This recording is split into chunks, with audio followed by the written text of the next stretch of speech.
What's going on, YouTube? We're back in the scale garage today with Ray. Going to talk about our Hilux trucks. Now, have you seen mine on my channel? It's got just a Trailfinder 2. It's linked. It's kind of more geared towards scale. And let Ray tell us a little bit about his. Yes, mine's the RC4wd. It does have it's the solid steel chassis with the front Model X. What? Is it? Oh, what did I say? Did I say forward oh, my bad. I've been talking so much. It's the RCModelEx.com. Gotcha. And it's solid steel. It has the front and rear bumpers and rock rails all welded onto it. Of course, the front bumper is ARB modeled. Has a 3 racing winch, which, as far as I know, it's the only winch that will fit on his products. It does have a Mad Dog RC winch upgrade, which is the only way to make these winches function. Okay, it does work. King Kong shackles, is that what they're called? Yeah, I think so. I do have lights all the way around, and I even have a little push button hidden somewhere. If I hit it, it'll do some cool strobes, which are neat. I don't remember where I got this light bucket or kit from, but there goes the stops. I do have an air horn hooked up to it. I do have a little bit of an interior light. Can't remember what kind of mud flaps those are called. Big Dog or Fat Dog or something. Yeah. They're different than the RCModelEx ones because they protrude a little more. I actually don't like them, but I just kept with them. The rubber side mirrors, which is a must. Yeah, definitely. Now those sliders part of the frame as well? They are. They're all welded on there. Those are really nice. And I did do some basic weathering on this one a long time ago. I got the it was some kind of rust kit. You had to put the metal on there, and then you put the blue liquid, and it creates the rust. Yeah. I do have a I don't know who makes this one. Looks like Proline one. Okay, plastic. I think so. It was a Proline. Yeah, I've had one of those. Those are pretty nice. And it fit right up in there. It was nice and snug in that body. Some other basic Proline stuff on the back. Yeah, let me zoom in there and show the in the bed your scale stuff. Some of that stuff is from Hobby Lobby, and most of it's Proline, and then a lub rope that hangs from there. Now this is I bought this chassis, the rail only, and pieced everything together. So this is the Tamiya truck kit versus the RC4wd one. Yeah, so the bed's not as deep. Yeah, the bed's not as deep. Yeah. And you have the round headlights in the front. Yes, the first gen Yoda round headlights in the front. If I get you in there and show you the... It does have the Tamiya stock interior, which is just the bench seat and a basic dash. And the previous owner had already built all that, so I just dropped it in there. I do have dice hanging from the window, the rear view mirror, and maybe a smell tree, one of those green trees. Yeah, a little air freshener. Air freshener. Got some worn winch stickers wrapped around it. I think that's it for extra. Or the wheels. Oh crap! What is that? One of these trucks is broken. This might be it. Or you know what? That's probably mud. It's probably mud. I don't know. Yeah, it's just stuck on a clump of mud on the other side. Okay. I have 155 wheels again. The white stamp steels. The tires. I don't know what they're called. You can't even see them because I went mudding recently. They're more of a scale tread. Man, I wish it wasn't. There's even water in the tires. They're so gross. Oh, yeah, I can't see anything. If we figure out what those tires are, we'll put it in the link in the description. But that's pretty much it for the exterior. Maybe we can flip it over on. Well, no, let's definitely cut there. Alright guys, so I'm going to show you my Trailfinder 2 from RC4wd. It's just their Mojave body. It's been lightly weathered. I've got the, what do they call that one? I love that front bumper. It's just their machine front bumper. It's kind of an ARB, kind of a, I don't know, rock crawler kind of bumper. The big issue with that was you have to buy a separate mount for it that fits the front of the Trailfinder 2, and that's another $18, $20. And then it makes the bumper stick out about 5 mil away from the body. And that's ugly. Yeah, so I took that, there's a whole video on that where I trimmed that down and got the bumper right up against the body where it's supposed to be. And it made it a little tricky getting the winch in there, but we got it. And I've just got the regular 1/10 scale Warren winch from RC4wd. And did that bolt right on, or did you have to buy No, they try to sell you mounting plates. There's a set you can buy. It's another $18 or $20. I took the actual mounting plate off the winch and re-drilled it. It is only held in with 2 screws, but I got it to position where I needed it without having to spend any extra money. And I've got some of their, I think these are the mini King Kong shackles, and it's got the lights from the factory Mojave body bumper, the buckets and everything, and they screw on from the back.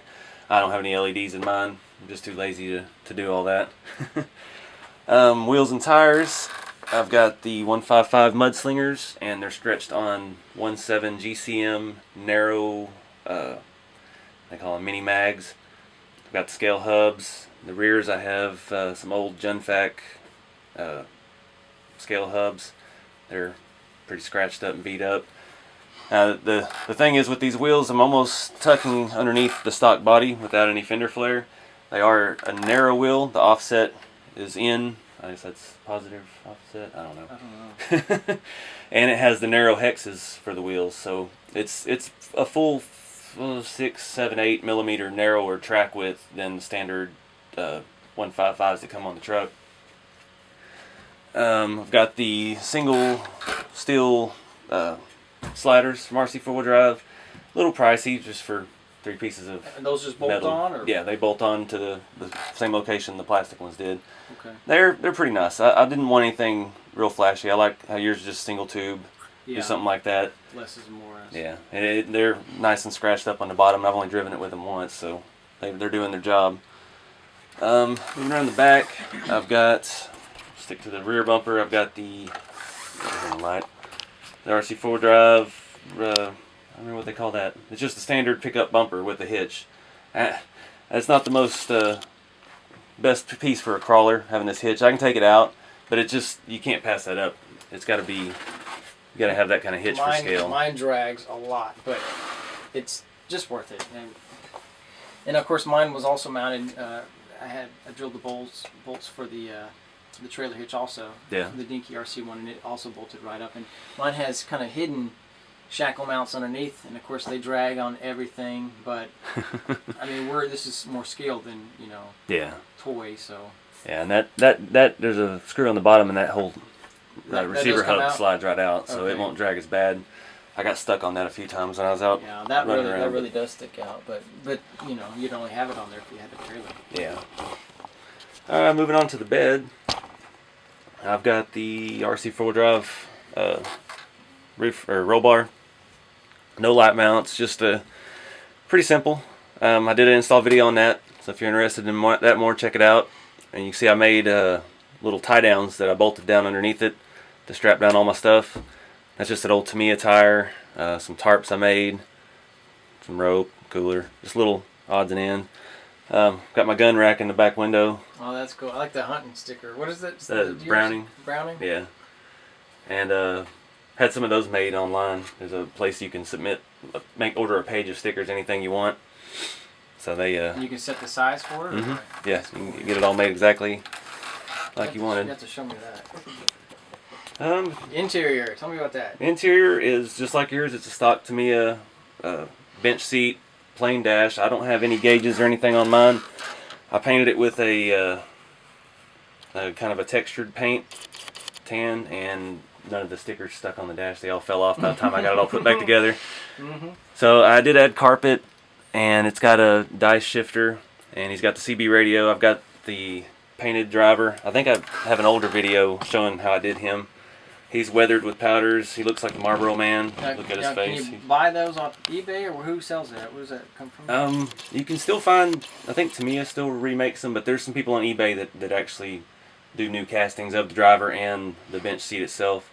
I think I got the seat and the hard window, and it came with the steering wheels and all that stuff, and it was like $30 ship. Nice. It's not too bad of a deal. And I've got the rubber mirrors as well. That's mandatory on these. Oh yeah. And yeah. And they still break too. I still have. We'll see on my next truck. It's glued on. I haven't driven enough to break anything yet. Break any of those off, but All right, let's flip them over. And we'll show you underneath them now. All right, guys, got the bodies off. Here we're gonna do just kind of a walkthrough of both of them, see what's different. So for the RC Model EX one, it's just very similar to the D110. I've got the Savex up front, Holmes Hobby. I think it's either 25 or 27 or 35 turn. Those are pretty much the only motors I go with. I bought this one as rail only from RC Model EX, and then pieced together all the other components. So I've got SCX10 shocks. It still uses the Willie King and RC4 drive transfer case. I used RC4 drive shafts.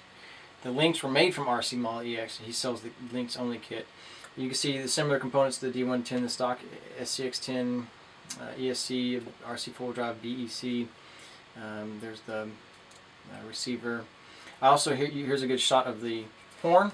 It is a Ongaro Marine horn, 12 volt, and of course it is really screaming loud. And its rudimentary mounting bracket is a zip tie, and it just kind of sits on the rear links, but it does fine. It doesn't bother me at all. There's a lot of shelf space, but of course the battery is mounted across the chassis rail with just Velcro ties.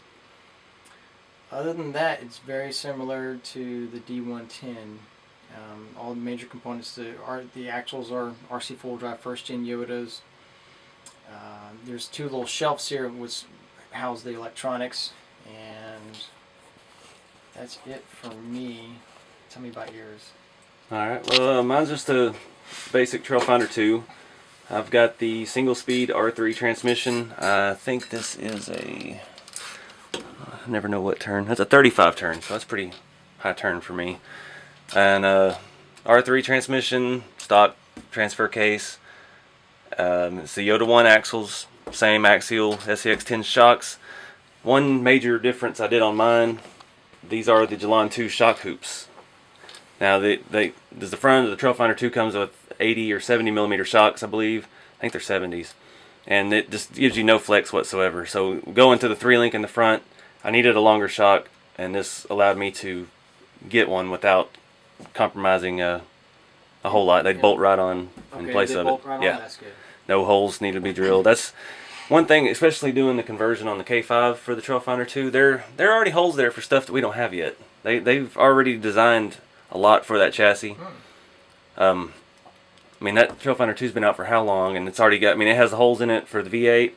It has the holes in it for the super lift shock hoops and all that stuff that's just come out recently. It's already been designed for, so they're holding out on us. They are. They need to speed it up a little bit, because I need some more parts for my V8. And more toys. Need some more headers for it. Like I showed you on my D110, I stole the battery plate, the U-shaped one. So on this one, I've got two Gelan 2 battery trays. And I was still having trouble. I've got my little orange RX knockoff Spectrum receiver. I've got this big old honking Outcry ESC with the BEC from RC4 drive, and it wouldn't clear my floorboard, so I fabbed up a mount for it out of some sheet metal. Shares the mounting screws with the transmission, and it just tucks it up right behind the dash, and it's nice and tidy out of the way. I can get the better look at those rock guards, all metal. My stick pack on the back. Old school, man. Yeah, my Tamiya connectors, and my axial shocks on the rear. So, guess you want to flip them over. Now, was that the stock mounting that the? Yeah, that's the stock bracket for the shock. All right, guys, got them upside down. Some similarities. We're both running the Yoda 1 axles from RC4 drive. Yours has a 4-link in the front. Mine's a 3-link in the front. We both got axial shocks. Same issue on that D110 though. I get like that bump steer. You see how much it turns? Yeah. Without the pan hard bar, whatever it's called. Yeah, look how steady yours is compared to this one. And then these old axles, how much play? Well, this one could be loose. I think that one's just loose. I think this one's loose. We got the same axles. Mine's not too bad. That one's really. Oh, this is the old one. Okay, yeah, this is definitely just loose. It's been. Maybe that's the one with the broke shaft that we've been trying to find. Look how rough this is. Then you got my servos. Oh yeah, yours is horizontal. Yeah, that is kind of interesting. And you can see how mine, it's all one solid welded piece. And we can see where you had that bracket right there. Is that the bracket that yeah, it bolts in. It? And okay. yeah, you see where I scratched it all up, trimming it down. What is that plate right there? Well, like on my K5, you flip the servo this way to clear the V8. That was them thinking ahead again with okay. future updates to the chassis. And on that I had to take it a step further because that puts the servo right against the V8. So if you tilt this 45 degree and you mount your servo long ways at the front, so it's flat, so you can still get a radiator and other stuff under the hood, and it gets it away from that. There's a lot more options with that as far as clearance. Look how your rail is this a bolt-on piece, or is that yeah, no, that's that bolts on? Comes with the kit with the 4-link and 3-link. It bolts in. It's already machined into the frame, so it just bolts right on in. Okay, so that's how your link's attached. And mine just, I mean, there's a slight elevation here in the rail that my 4-links bolt onto. And look, your 4-links almost come real close to each other, and mine stop almost 1.5 inches apart from each other. Just the top links are shorter on yours. I don't know what this one, R2 transfer case? I think it's a disruptor. Or disruptor? Okay. They've changed the name of it. Now, this was an aftermarket part. Tell me about that. Yeah, this is the 3D printed transfer case mount. It probably takes 1/2 inch out of, or adds 1/2 inch to your ground clearance. That's good. That's a lot. But it did have to be trimmed on this side to clear the links. And I don't know. I haven't done any real hard driving on it yet. It's only been on here for a little while, so I haven't seen how well that's going to hold up. I'm just worried the torque, because that's all plastic. It could snap it off. The transfer case is only held on with those 2 screws. But other than that, I mean, it's a pretty nice looking piece. Your axles, I mean, are those drive shafts plastic? Yep, they're still the stock plastic. Are those the SCX10 ones? Or what are those? No, those are just what come on the Trailfinder 2s. Okay. I think mine, this one is an SCX10. This one's RC4wd drive, and that one down there is RCModelEx, because it's that super short length to get between the two. But yeah, they're similar but yet completely different. It's like my rails are straight all the way down. Looks like yours bump out at the back and widen. And my shocks go to the outer rails, and yours go V into the center thing, that's how the real Toyota is out in the front yard versus this one. Other than that, yeah, you can see where you got a 2-layer one. Oh, mine's kind of 2-layer. It's cool. Yep. So, anyways, we thought we'd share some of these comparisons with you guys, so you can see dollar for dollar what's different and what's similar with these trucks. They're very different yet very similar. So, anyway, thank y'all for watching, and we've got even more reviews coming. So stay tuned.